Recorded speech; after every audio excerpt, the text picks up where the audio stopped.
How much of Chase's issues this week were reoccurring from last week?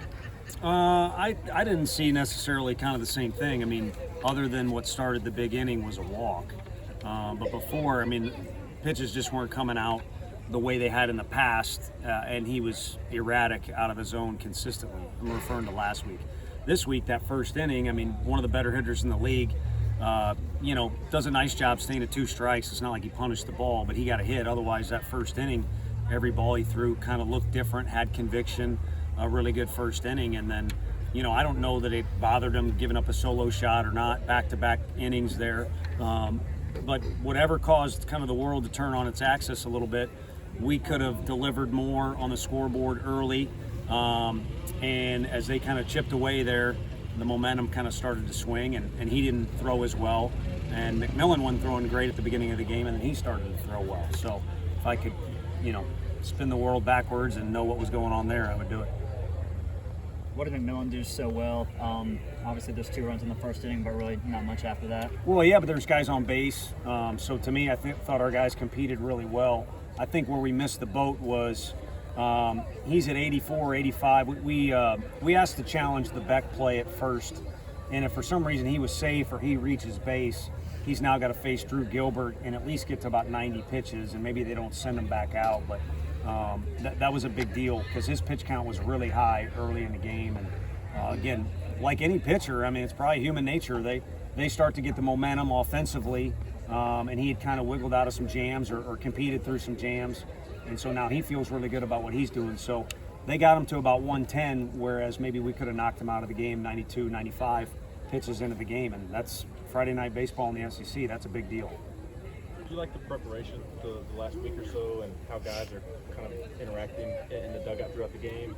Has that been an issue, or do you think it's just baseball kind of catching up to you this week? Yeah, I mean, Tuesday was different. You're off site, but, to kind of bow up as best as a small guy can. I mean, I kind of already dealt with the question, did Tuesday's game have anything to do with tonight's game? And to me, that would be, at the heart of it, I'm being, it'd be completely disrespectful to 2 of the better teams in the country.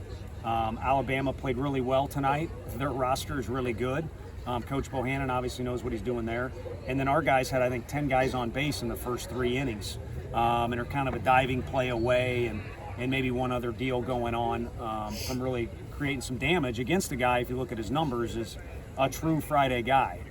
So the preparation tonight, if anything, had a little bit more juice to it, maybe because it's Friday, maybe because they know Alabama's good, maybe because Tuesday they took one on the chin. But I think that deal was a neutral site game. It's a wood-bat game. It's entirely mutually exclusive from tonight, and tomorrow technically is mutually exclusive from tonight too, but we all know better. It's a 3-game series you're in, and you start to learn your opponent a little bit, and there's certain things that go on that might carry over, like Will Mabry being really efficient with his pitch count.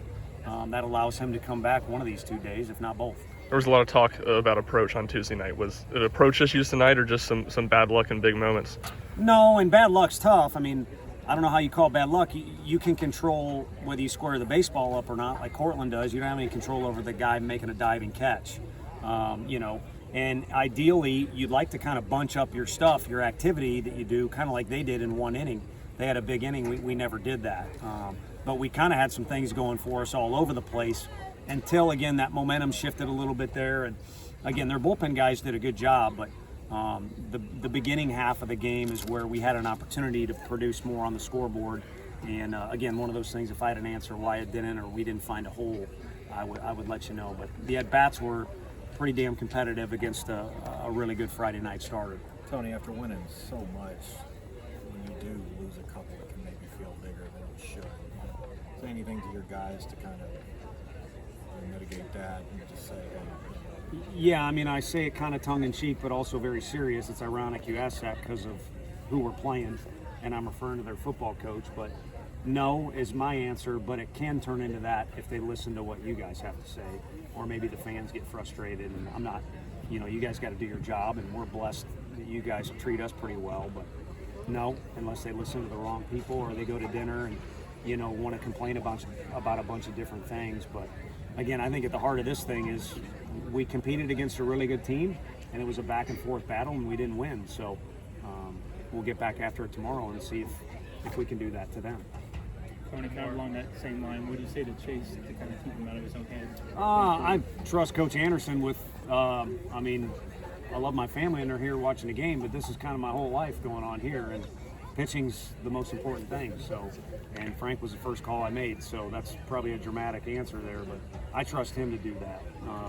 Now, if I got something, checking video or something, little nugget, I'll throw it at him, but he'll be right back to business. And, you know, any pitcher, like I said, is going to kind of scuffle, but let's be honest, it's 2 in a row here where it didn't go as well as he wanted.